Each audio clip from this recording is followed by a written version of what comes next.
ప్రకటన 16వ అధ్యాయం 7. ఎందుకంటే ఈ నదులు, వాటి జలధారలు, సముద్రాలు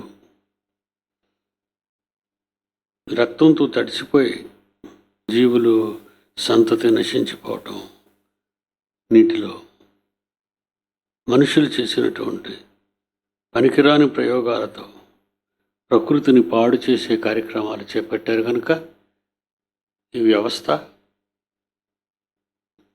వాళ్ళ వల్ల ప్రకృతి మీ నిమిత్తము నేల చెప్పింపబడి ఉన్నది. నేల మీద ఉన్న సముద్రాలు చెప్పింపబడ్డాయి, నేల మీద ఉన్న గాలి చెప్పించబడింది, అన్నీ చెప్పించబడుతున్నాయి. ఆదాముకి ఇచ్చిన శాపం మనకి గుర్తు రావాలి. ఆదికాండం 3వ అధ్యాయం 17వ వచనం. ఆదికాండం 3వ అధ్యాయం 17వ వచనం. దేవుడు ఆదాముతో, నువ్వు నీ భార్య మాట విన్నావు, తినవద్దని నేను ఆజ్ఞాపించిన మాట నువ్వు తినేసావు. నీ నిమిత్తము నేను వద్దన్న పళ్ళు నువ్వు తిన్నావు కనుక నేల శపించబడినది.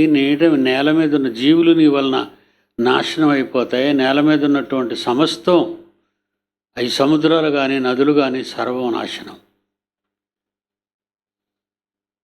నిజంగా ఈవేళ ఏలూరు సందర్భం నేను మీకు గుర్తు చేయని అవసరం లేదు. చూసు ఒక 1 వీక్గా నీళ్ళలో జరిగినటువంటి అవి ఎందుకు జరిగాయి అని అంటూ నీళ్ళు ఎందుకు పాడైపోతాయి అంటే ఢిల్లీలో ఉన్నటువంటి వాళ్ళు, సైంటిస్టులు మన వాళ్ళు వచ్చి చూసిన తర్వాత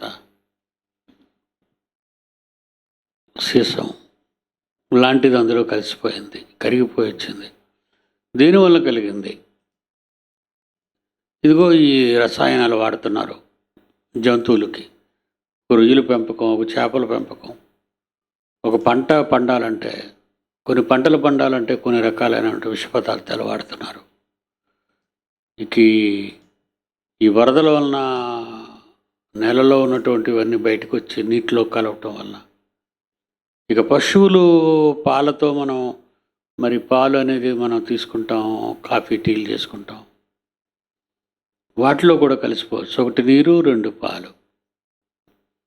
కలుషితం, జలాలు కలుషితం అయిపోతున్నాయి. వందల మంది మంచాన పడుతున్నారు.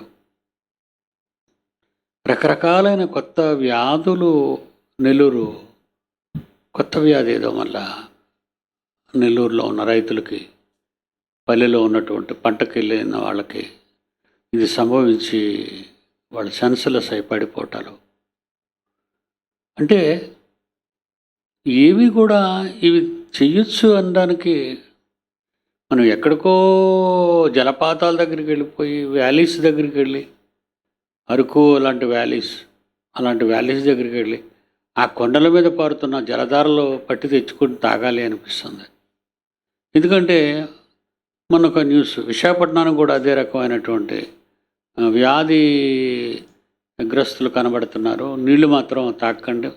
అది ముఖ్యంగా మున్సిపాలిటీ వాళ్ళు ఇచ్చినటువంటి నీరు మీరు తాగొద్దు. ఎందుకంటే మనకు నీళ్లు ఆ ప్రక్కల నుంచే వస్తున్నాయి, ఆ ప్రదేశాల నుంచి. కనుక నీళ్ళు కలుషితం అయిపోతే, ఆ కలుషితమైన నీరు మున్సిపల్ కార్పొరేషన్ మనకు ట్యాప్స్ ద్వారా మనందరికీ సప్లై చేస్తున్నారు. వాటర్ కలుషితం అయిపోయింది. ఎందుకు కలుషితమైంది? ఎవరిని అనాలి? మనుషులే అనాలి. మనుషులే పాడు చేసుకుంటున్నారు. ఈ వాటర్ని మనుషులు పాడు చేస్తున్నారు వాళ్ళ కెమికల్స్ వల్ల. అన్నీ కల్తీ కదండి, అన్నీ కల్తీయే. ఆయిల్ కల్తీ, పాలల్లో కెమికల్ యాక్షన్ జరుగుతుంది, ఆయిల్స్లో కెమికల్ యాక్షన్ జరుగుతుంది, తినే ఆహారంలో కెమికల్ యాక్షన్ జరుగుతుంది.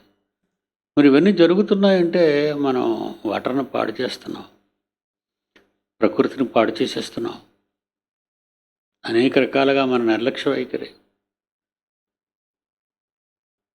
అందువలన అలాంటి పరిస్థితులు జరుగుతున్నాయి కనుక 5వ వచనంలో, అప్పుడు వర్తమాన భూతకాలములలో ఉండు పవిత్రుడా, పరిశుద్ధుల రక్తమును ప్రవక్తల రక్తమును వారు కార్చినందుకు తీర్పు తీర్చి వారికి రక్తము త్రాగనిచ్చితివి. ఆ కలుషితమైన జలాలు వాళ్ళకి ఇస్తున్నావు. వాళ్ళకి ఎందుకు ఈ జలాలు తాగనిస్తున్నావు అంటే ఏం చెప్పాలి చెప్పండి? ఈ వచనాన్ని బట్టి ఏం చెప్పాలి? దానికి ఒక రీజన్ చెప్పారు. ఏంటో రీజను? పరిశుద్ధుల రక్తమును ప్రవక్తల రక్తమును వారు కార్చినందుకు. ఏంటి వీళ్ళు ఎప్పుడండి ఆంధ్ర రాష్ట్రంలోనూ ఇండియా దేశంలో కార్చారని మీరు అనుకుంటున్నారా? దేవుని వాక్యాన్ని చేత పట్టుకొని 4 మాటలు చెప్పటానికి ఇష్టపడి ఎవరైనా బయటకు వస్తే వాళ్ళని ఎంత హింసిస్తున్నారో ఈరోజు ఇండియాలో మీకు తెలుసు. చాలా దారుణంగా ప్రవర్తించారు. గత 2-3 ఏళ్లుగా క్రైస్తవ్యంపై జరుగుతున్న భయంకరమైన దాడులు. ఇకపోతే ప్రపంచ దేశాల్లో క్రైస్తవ్యంపై దాడులు కావు, కానీ క్రైస్తవ్యమే లేకుండా పోయింది వాళ్ళ దగ్గర. అయితే క్రైస్తవ దేశాలు అని చెప్పుకున్న దగ్గర క్రైస్తవ్యమే లేకుండా పోయింది. క్రైస్తవ్యం ఎందుకు లేకుండా పోయిందంటే, మన ట్రంప్ గారు, అమెరికన్ మాజీ ప్రెసిడెంట్ గారు ట్రంప్ గారు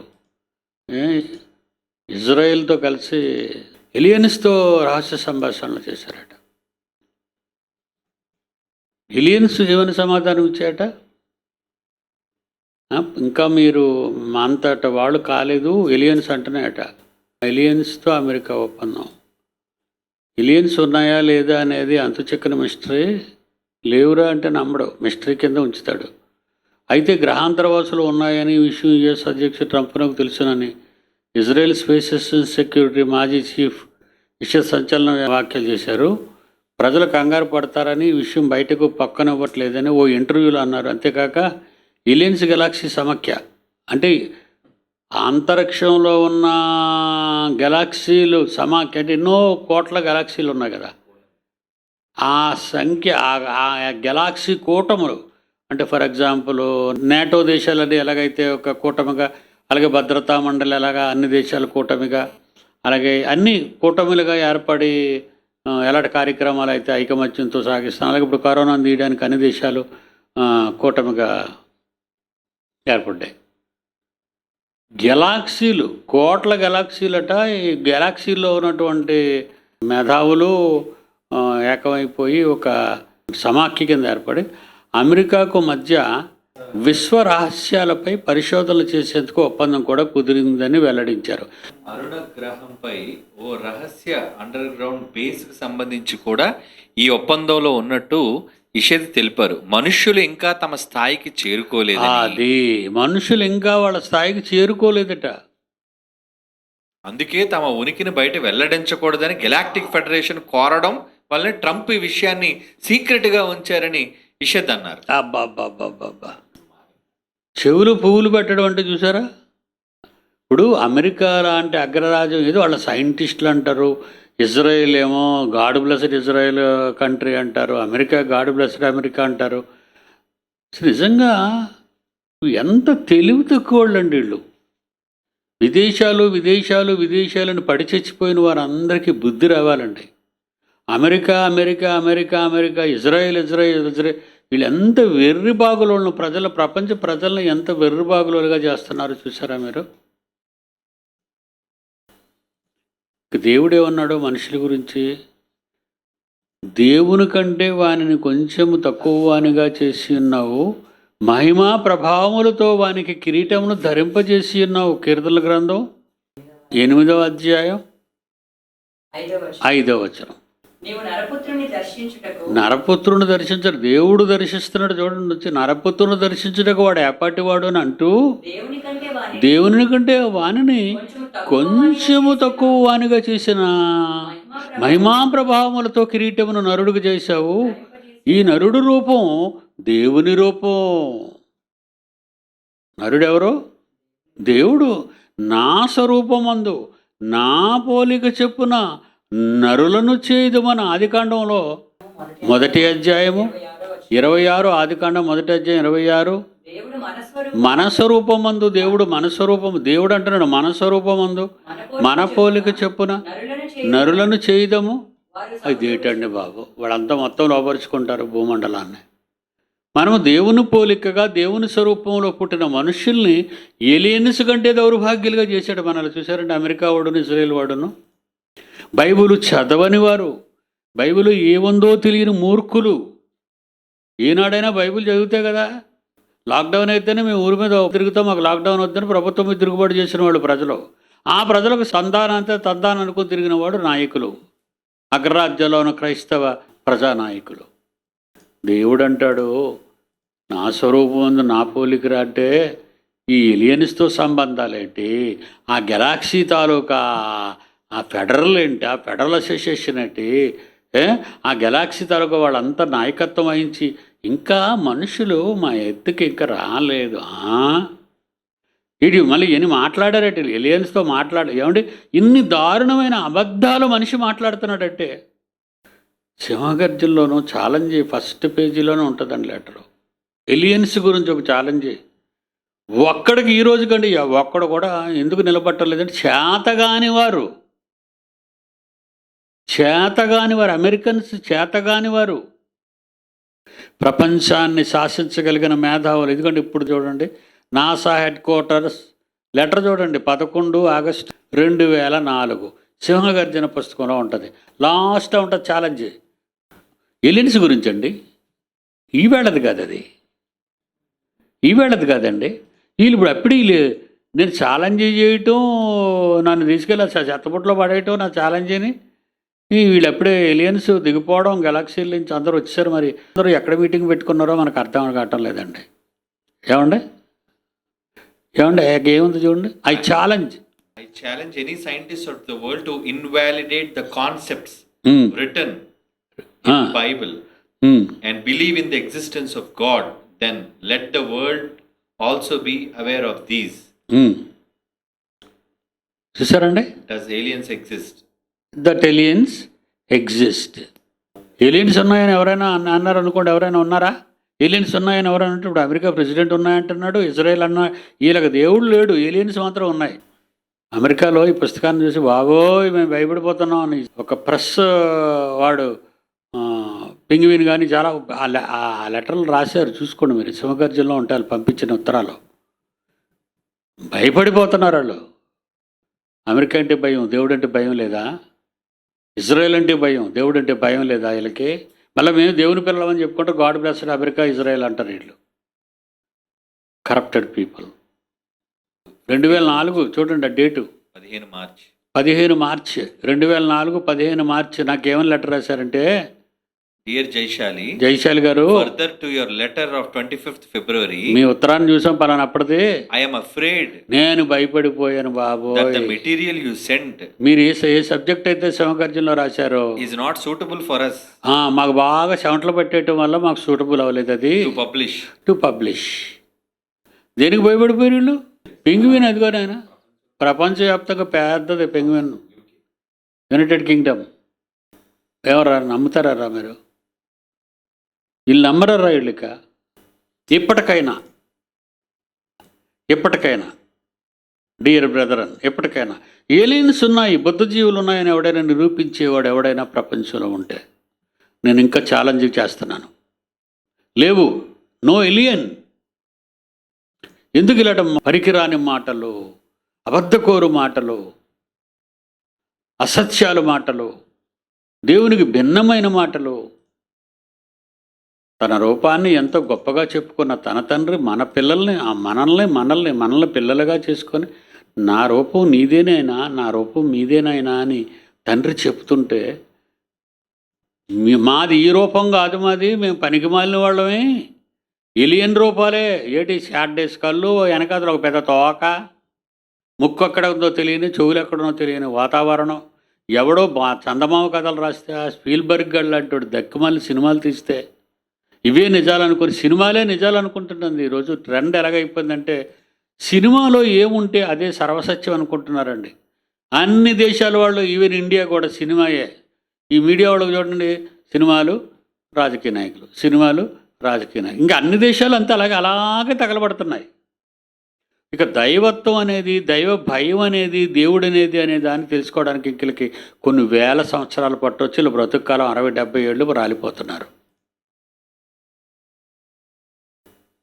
ఫెడరల్ సమాఖ్యట, ఇటు ఎలియన్స్ ఎన్నున్నాయి, కోట్ల గెలాక్సీలు, కోట్లు. ఈ గెలాక్సీలన్నిటికీ ఒక యూనిటీ ఏమండి, భద్రతా మండలి, యునైటెడ్ నేషన్స్ ఆఫ్ ఆర్గనైజేషన్ భూమి మీద ఎలాగైతే ఉందో అలాగా వాళ్ళు కూడా కొన్ని వందల దేశాలు ఉన్నాయి, అందులో వాళ్ళు యుఎన్ కింద ఏర్పడ్డారు. అవి కొన్ని కోట్లు లెక్కలేని నక్షత్ర మండలాలు ఉన్నాయర్రా, గెలాక్సీస్. బట్ వాళ్ళందరూ వచ్చి మాట్లాడారు. ఈ ట్రంప్లో వాడు ఏం మాట్లాడుతున్నాడు, అల్లుడేమో ఇజ్రాయెల్లో ఉండగానే ఇజ్రాయెల్ని అందరం ఎక్కించాలని ట్రై చేస్తున్నాడు. మళ్ళీ ఇజ్రాయెల్తో మాట్లాడారట, ఏంటి గాడ్ బ్లెస్డ్ ఇజ్రాయెల్, ఇదిగో కరోనా పోతుంది వచ్చేస్తారని మెసేజ్ దిగుతాడని చెప్పాడు కదా ఆ మధ్య. అసలు మనకు అనిపించలేదు, కరోనా మాత్రం ఉతికేస్తుంది. చేతిలో ఉన్న బైబిల్ చదవక అలంకారానికి చేతులు పట్టుకుంటావు, బైబిల్ చేతిలో పట్టుకొని తిరుగుతావు అలంకారానికి. బైబిల్లో ఏముందో మీకు తెలియదురా, చదవర్రా మీరు? క్రైస్తవ దేశాల్లో చెప్పుకుంటారా మీరు?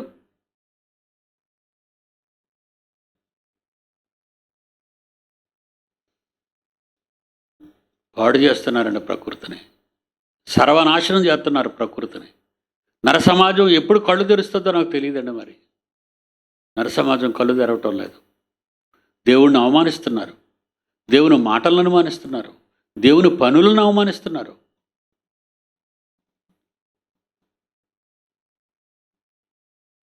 నీవు 6వ వచనంలో, దీనికి వారు పాత్రులే తండ్రి. నిజమే ప్రభువా, నిజమే, దీనికి వాడు పాత్రులే. నీవు ఇలాగూ తీర్చితో కనుక నీవు న్యాయవంతుడు అని జలముల దేవదూత చెప్పగా వింటిని. గాలి, నీరు, నింగి, నేల ఇదన్నీ ప్రకృతి కదండి. ప్రకృతి అంటే దేవదూతలు కదండి. దేవదూతలు చెప్తున్నాయి నువ్వు సత్యవంతుడు అయ్యా, నిజమే. నేను ఎలా బాధపడుతున్నానో దేవదూతలు అంతకంటే ఎక్కువ బాధపడుతున్నాయి. నేను ఎలా నలిగిపోతున్నానో మానసికంగా, ఆ దేవదూతలు కూడా అలాగే నలిగిపోయి ఉంటాయి. ఇంత గొప్ప యజమానుడు కడుపు గర్భాన పుట్టిన ఈ పాపిష్టి నరులు, మేము దేవునికి పుట్టలేదు, మా తండ్రికి అపవాది సంబంధం అంటున్నారు వీళ్ళు. ఎంత దారుణం అండి. ఎలియన్స్ కంటే నీచం అంటే వీళ్ళు. ఎలియన్స్ స్టేజ్కి రాలేదని ఎలియన్స్ అన్నాయని ఈ అమెరికాలో పుట్టిన ఈ ఎలియన్ గడి చెప్తున్నాడు మనకి. వీడు ఏ ఎలియన్కి పుట్టాడో తెలీదు. అసలు ఎలియన్సే లేవని బైబిల్లో ఉంటే ఎలియన్స్ ఉన్నాయి, మళ్ళా సమాఖ్యలు, మళ్ళా ఏలియన్స్ ఎత్తుకట మనుషుడు వెళ్ళలేదట. ఇంతకీ మనుషుడు సాక్షాత్తు దేవుని ప్రతిరూపం. మనకున్న నాలెడ్జ్ ఉందండి, అన్నీ ఉన్నాయి, కానీ మనం అన్నిటికీ 5వదే లేదు మనకి. అన్నీ ఉన్నాయి. మనిషి తన్ను తానుగా ఎంత కించపరుచుకుంటున్నాడండి, ఎంత అవమానపరుచుకుంటున్నాడండి. 7వ వచనం, అందుకు అవును ప్రభువా దేవా సర్వాధికారి, నీ తీర్పులు సత్యములు న్యాయములై ఉన్నవని బలిపీఠము చెప్పుట వింటుని. బలిపీఠం చెప్పిందా? బలిపీఠం చెప్పడం కాదు. బలిపీఠం అంటే ఎంతమంది అన్యాయంగా చచ్చిపోయారో ఈ భూమి అనే బలిపీఠం. ఆ భూమి అనే బలిపీఠం క్రింద పాతాళంలో పరదేశ్ అనే ఒక చోటు ఉంది. ఆ చోట్లో ఉన్న వాళ్ళందరూ ఆర్తనాదం. అది అర్థం చేసుకోవాలి. బలిపీఠము చెప్పడం అంటే, బలిపీఠం అంటే భూమి మొరపెడుతుంది, నేల మొరపెడుతుంది, నీరు మొరపెడుతుంది, గాలి మొరపెడుతుంది. ఇందాకేమన్నాం, జలముల దేవదూత చెప్పడం విన్నారు. ఇప్పుడు నేల దేవత బలిపీఠము చెప్పుడు వింటివి. బలిపీఠం ఎక్కడ చెప్పింది? 6వ అధ్యాయం 9వ వచనం. దేవుని వాక్యము నిమిత్తం, దేవుని వాక్యాన్ని జ్ఞానాన్ని నేర్పిస్తూ ప్రజలకు చూపిస్తూ చేస్తున్నటువంటి దేవుని పిల్లలైన వారిని వధింపబడ్డారు వాళ్ళు భూమి మీద. ఎవరు పట్టించుకోవట్లేదా? పీడి సుందరో చెప్తే వాడు వెండ వాళ్ళ బుర్రకెక్కదో. ఎగరేకపోతే దెయ్యాలతో కూడా సంబంధాలు పెట్టుకుంటారు వీళ్ళు. దెయ్యాలు మామూలుగా లేదు. ఆ సమాధుల్లో ఉన్న అన్ని దెయ్యాలు, ప్రపంచంలో ఉన్న బరెల్ గ్రౌండ్లో ఉన్న వాళ్ళందరూ లేచి వచ్చారు. అది కూడా చెప్తారు వార్త. చనిపోయిన వారు ఉన్నారు కదా, చనిపోయిన వారు అందరితో కూడా మేము మీటింగ్ పెట్టాం. ఏంటో మీటింగ్ అంటే మీరు ఏంటి, మీ పరిస్థితులు ఏంటి, మీరు ఎలా ఉంటున్నారు, మీ సమస్యలు ఏంటి, ఏమైనా ఉన్నాయా, చనిపోయాక మా పరిస్థితి ఏంటి? ఏం పర్లేదు, మేము ఇక్కడ చాలా హ్యాపీగా ఉన్నాం.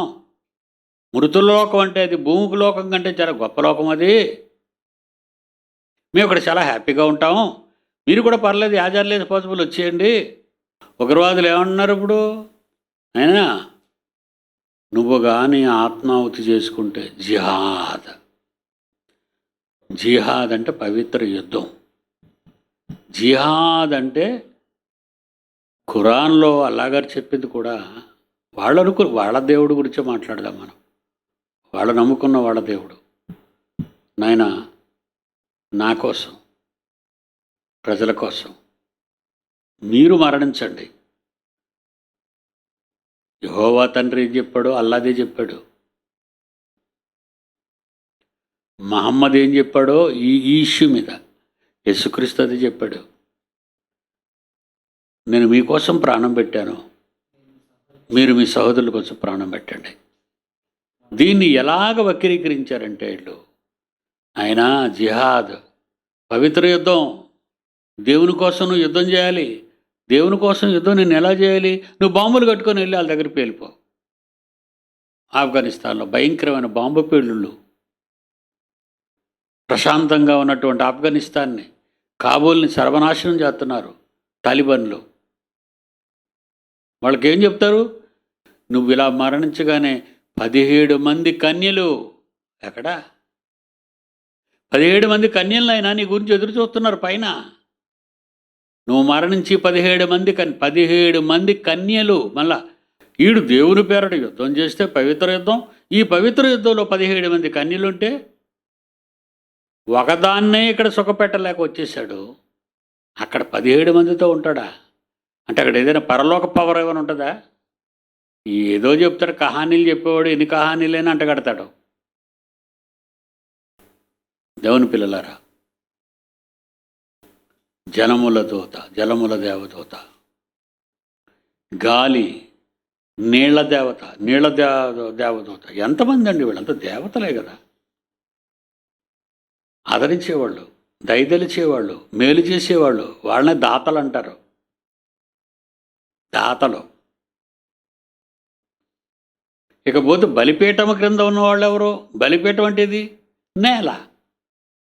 నాదా సత్యస్వరూపి పరిశుద్ధుడా, ఎందాక తీర్పు తీర్చక మా రక్తము నిమిత్తము భూనివాసులకు ప్రతిదండన చేయక ఉంటావు.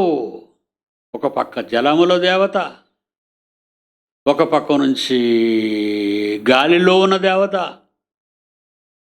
ఒక ప్రక్క నీడలో ఉన్న దేవత. ఇక నెక్స్ట్ నిప్పుల దేవత దగ్గరికి వెళ్దాం.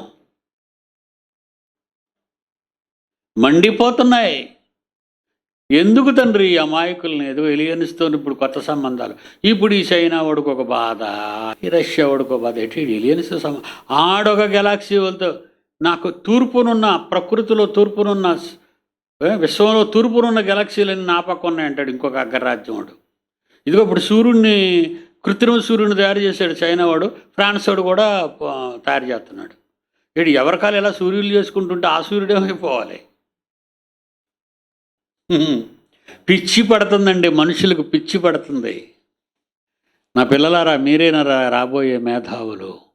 ఎప్పటికైనా మీరే ప్రపంచాన్ని సరి దారిలోకి తీసుకురావాలి. పోతే పోయింది, పానమండి, పోతే పోతారు. మీ ట్రయల్ మీరు వేయండి. మనకంటే ముందు చచ్చిపోయిన అందరూ గొడవ చూస్తున్నారు కదా. సముద్రాల రక్తం, నదుల రక్తం. దేవదూతలు ఘోష పెడుతున్నాయి మనుషులు చేస్తున్న పాపాలకి, దేవునిపై మనుషుడు చేసే తిరుగుబాటుకి. గొడవ చేసేస్తున్నాయి, ప్రకృతి గొడవ చేస్తుంది. మహా సూపర్ న్యాచురల్ పవర్స్ అండి దేవదూతలు. అది ఒక్కటి చాలండి మనల్ని అందరిని వేసేయటానికి. కానీ మహానుభావుడు, పిల్లలు కదండి, పిల్లలు గలవాడు నా తండ్రి, పిల్లలు కావాలనుకున్నవాడు నా తండ్రి. పిల్లలు కావాలి, పిల్లలు ఉండాలి, నాతో నా చుట్టూ ఉండాలి, ఒక్కరు కూడా పోకూడదు అనుకున్నాడు నా తండ్రి. ఆ తండ్రి ప్రేమే వీళ్ళంకా ఇలా ఊపిరి పీల్చుకొని బ్రతుకుతున్నారు. 8 నాలుగవ దూత తన పాత్రను సూర్యుని మీద కుమ్మరించిందా? నిప్పు, గాలి, నీరు, నింగు, నేల, నిప్పు సూర్యుని మీద కుమ్మరించిందట. మనుష్యులను అగ్నితో కాల్చుటకు సూర్యునికి అధికారం ఇవ్వబడింది. మనుష్యులు తీవ్రమైన వేడిమితో కాలిపోయి ఈ తెగుళ్ళ మీద అధికారము గల దేవుని నామాన్ని దూషిస్తూ కానీ ఆయనను మహిమపరచడం ఒప్పుకోవటం కానీ నిజాన్ని తెలుసుకోవటం కానీ లేవిళ్ళకి. వాళ్ళు మారు మనసు పొందరిక, వాళ్ళ మనసు మారదు. నాయన పిల్లలు, నా పిల్లలందరూ వాళ్ళు మారతారని మీరు అనుకోకండి, వాళ్ళు మారరు, కానీ మీరు చెప్పడం కన్ఫామ్. కనుక కిందటి వారంలో సూర్యుని గురించిన 87 సందర్భాలు వచ్చాయి. ఒకసారి చూద్దాం. Scientist detect the sun's biggest flare in more than 3 years. NASA data show. ఇవన్నీ చూపిస్తున్నారు. అది ఎందుకు మండుతుందో చెప్పవేంట్రా? నీ న్యూస్ తగలెట్ట, నీ న్యూస్ తగలబెట్ట. ఇవన్నీ చూపిస్తున్నావు, నాసా అంటున్నావు. మళ్ళా అటు పక్క ఎలినిస్తో సంబంధాలు నువ్వు ఉన్నాయని అబద్ధాలు. దేవుణ్ణి చిన్నవాడుగా చేసావు. దేవుని రూపంలోనూ నువ్వు ఒక దెయ్యం పిల్లలా రూపొందించుకుంటున్నావు. భూమి వైపు దూసుకొస్తున్న సౌర తుఫాన్ 2020లో అన్ని అనర్థాలు చూసిన మనుషులపైకి కరెక్ట్గా ఒప్పుకున్నారు. 2020లో అన్ని అనర్థాలను చూసిన మనుషులపైకి మరో ప్రమాదం ముంచుకొస్తుంది. వారం రోజుల క్రితం సూర్యుడి నుంచి సోలార్ ఫ్లేమ్ పేలి సోలార్ తుఫానుగా భూమి వైపు దూసుకొస్తుంది. Canada, north United States of పై ప్రభావం చూపే అవకాశం ఉన్నట్టు తెలుస్తోంది. సూర్యుడిలో AR-2790 స్పాట్ నుంచి సౌర తుఫాను ప్రారంభమైంది. యునైటెడ్ స్టేట్స్లోని GPS సిస్టమ్ కమ్యూనికేషన్ వ్యవస్థలో ఇబ్బందులు వచ్చే అవకాశాలు ఉన్నాయని నిపుణులు హెచ్చరిస్తున్నారు. బొమ్మ ఎలాగేసారు చూడండి. ఇప్పుడు బైబిల్ చదివానాయన. 4వ దూత తన పాత్రను సూర్యుని మీద కుమ్మరింపగా మనుష్యులను అగ్నితో కాల్చుటకు సూర్యునికి అధికారం ఇవ్వబడెను. మనుషులు తీవ్రమైన వేడిమితో, మనకి ఏ కాలం సుఖం ఉంది చెప్పండి? వర్షాకాలమా ఉతికి ఆరబెట్టేసింది, చలికాలమా సుట్లు పెట్టి పడుకోబెట్టేస్తుంది, ఎండాకాలమా మార్చి మసి చేసేస్తుంది. ఏ కాలం అర్రా సుఖం ఉంది? అన్నీ పోయే కాలాలే మనకి. పలానా కాలం బాగుంటుంది అనడానికి అన్నీ పోయే కాలాలే మనకి. మనకెందుకు పోయే కాలాలు అనుకుంటున్నారా? మనం చేసిన తప్పులు, దేవుణ్ణి అవమానపరిచే భాషా ప్రయోగాలు మనం చేస్తున్నాం. ఎలియన్స్తో సంబంధాలు అంటున్నాం. ఎలియన్స్ మనకంటే గొప్పవాళ్ళని ఒప్పుకుంటున్నారు. దేవుని స్వరూపాలైన మనుషులు తక్కువ వాళ్ళు అంటున్నావు. ఇంకా ఎలియన్స్ మనల్ని అవమానపరుస్తున్నాయి. ఇంకా మీరు మా స్టేజ్కి రాలేదు. ఎంత ఘోరమర్రా! ఇవన్నీ ఇప్పటి గురించే రాయబడ్డాయండి. కానీ రాయబడి 1900 సంవత్సరాలు అయింది. ఇప్పుడు మనం చదువుకుంటున్నామా? దీన్ని ఇప్పటి వరకు ఇలాగే విప్పలేదు ఎవడో. ఎందుకంటే కథలు విప్పడం, అమెరికా వాడు ఏదైనా పుస్తకం రాసేస్తే బైబిల్ మీద, ఆ పుస్తకాన్ని తీసుకొచ్చి వీళ్ళు తెలుగులో దించేసి కింద నీటి పేరు రచయిత అని పేర్లు రాసుకుంటారు. Doctor and reverend and professor పనికిరారు.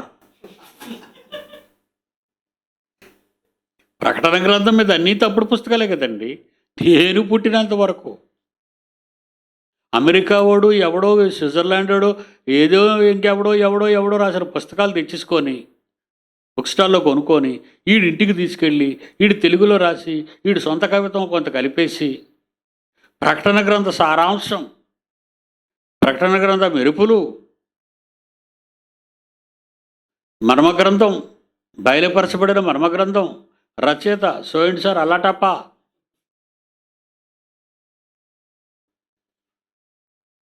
ప్రత్యక్ష సాక్ష్యాలతో ఎవడండి చూపిస్తున్నాడు ప్రకటన గ్రంథాన్ని? ప్రత్యక్ష సాక్ష్యాలు. 2020 మొదటి 100 yearsలో ప్రకటన గ్రంథం రాయబడిపోయింది. నేను పుట్టినంత వరకు ప్రకటన గ్రంథం మీద వివరణ అనేది ఎవడివ్వలేదండి. No body. అందుకే అన్నీ తప్పులే, అన్నీ అబద్ధాలే, అన్నీ కాకమ్మ కథలే, అన్నీ దొంగ కళలో, పీడ కళలో, దేవుడి కళల కింద పేరు పెట్టి దేవుడి దర్శనాలు అని చెప్పి వీడు అనుకున్న వీడు దర్శనం వచ్చిందని చెప్పి జనాన్ని మోసగించి బతుకుతున్నారు వాళ్ళ మీద పడి. ఏడు చచ్చిపోయినోళ్ళు బతికించేయడమే, కుంటోళ్ళు నడిపించేయడమే, గుడ్డోళ్ళు కళ్ళు ఇచ్చేయటమే. ఆ కేఏపాల్ గారు విశాఖపట్నంలో మీటింగులు పెట్టినప్పుడు మహానుభావుడు. గుడ్డివారు చూస్తున్నారు, కొట్టివారు నడుస్తున్నారు, మగవారు మాట్లాడుతున్నారు. ఇప్పుడు ఆయన మాట్లాడకుండా ఉన్నారు. ఏంటండి అబద్ధ బోధలు, మోసపూరితమైన బోధలు? బైబిల్ చదవండరా, బైబిల్ బాగా నేర్చుకోండి. మీకు తెలీదా? మీకేమైనా సిగ్గా? పెద్దోడున్నారా? మీ అందరికంటే పెద్దోడు, వయసులో పెద్దోడిని, 72 years రన్నింగ్. రండి నా దగ్గర రండి, మీకు నేర్పిస్తాను, మంచి బోధ నేర్పిస్తాను. స్వచ్ఛమైన స్ఫటికము లాంటి పటిష్టమైన బోధ, బలమైన బోధ, సత్యమైన బోధ. చదవండి ఆఖరిగా. 4వ దూత పాత్రను సూర్యుని మీద కుమ్మరింపగా మనుష్యులను అగ్నితో కాల్చుటకు సూర్యునికి అధికారం ఇవ్వబడెను. కాగా మనుష్యులు తీవ్రమైన వేడిమితో కాలిపోయి ఈ తెగుళ్ళ మీద అధికారం గల దేవుని నామమును దూషించిరు కానీ ఆయనను మహిమపరచునట్లు వారు మారమనసు పొందిన వారు కారు. దేవుడా, మా పాపాలు పెరిగిపోయి సూర్యుడు మండించి సూర్యుని ద్వారా మమ్మల్ని మార్చేస్తున్నావా తండ్రి? మేము నేరం చేశామయ్యా, మమ్మల్ని క్షమించండి అయ్యా. నువ్వేం దేవుడు అయ్యా? నువ్వు దేవుడే లేడయ్యా మాకు. ఇప్పుడు ఎందుకే ఏలియన్స్తో సంబంధాలు పెట్టుకున్నామయ్యా? మాకు అండర్స్టాండ్ కుదిరిపోయిందంటే మేము అటు వెళ్ళిపోతాం, ఇటు వచ్చేస్తారు. ఇంకా మేము అంత ఎత్తుకు రాలేదట కనుక ఏలియన్స్ మా దగ్గరికి వచ్చి ఇక్కడ మాకు యూనివర్సిటీ స్థాపిస్తారు, పాస్పోర్ట్ ఇస్తారు. అప్పుడు మేము ఏ గెలాక్సీకి వెళ్ళాలో? డాక్టరు చైనాలో చదువుదామా, అమెరికాలో చదువుదామా, ఇంగ్లాండ్లో చదువుదామా? ఇంజనీరు, సాఫ్ట్వేర్ ఇంజనీర్ ఎక్కడ చదువుదాం? ఏలియన్ యూనివర్సిటీలోకి వెళ్ళిపోవాలి. మనం ఏలియన్ యూనివర్సిటీకి వెళ్ళి చదువుకున్నాం అనుకోండి, మనలాగే ఒక తోక వస్తుంది, ఆటలాగే కళ్ళు పక్షిలాగా ఉంటాయి, మూతి ముక్కు ఎక్కడుందో తెలియదు, చెవులు కనబడవు, వికృత రూపం. సిగ్గు లేదర్రా, సిగ్గు లేదా? అమెరికా మాజీ ప్రెసిడెంట్ ట్రంప్ దేవుడిని నా బలే తీసాడు ప్రెసిడెంట్ కింద. లేకపోతే నువ్వు ఇంక ఎన్ని అగాత్యాలు చేసేవాడు. అన్ని దేశాలతోనూ గొడవే, ఆ ఇరాన్తో గొడవ, ఇటు ఇండియాని అవమానించి మాట్లాడడం, అందరిని అవమానించి మాట్లాడడం, చైనా వాడితో గొడవ మాట్లాడితే ఓ లేనిపోని గొడవలు అన్నీ పెడతావు. వద్దు. అమెరికన్స్ మారండి, అమెరికాలో ఉన్న క్రైస్తవులారా మీరైనా మారండర్రా, మీరైనా మారండి.